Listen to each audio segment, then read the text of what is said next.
रमजान आ गया, ये भी देख लीजिए।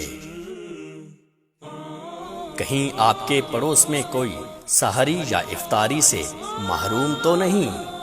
कहीं कोई आपके फ्रीजर की थोड़ी सी बर्फ का मोहताज तो नहीं? कहीं आपके मातहतों में कोई ऐसा तो नहीं जिसका रमजान की सहरी और इफ्तारी में भी चूल्हा नहीं जल रहा? आपके मोहल्ले में कोई ऐसा तो नहीं जिसके बच्चे सादा पानी से रोजा इफ्तार करते हैं?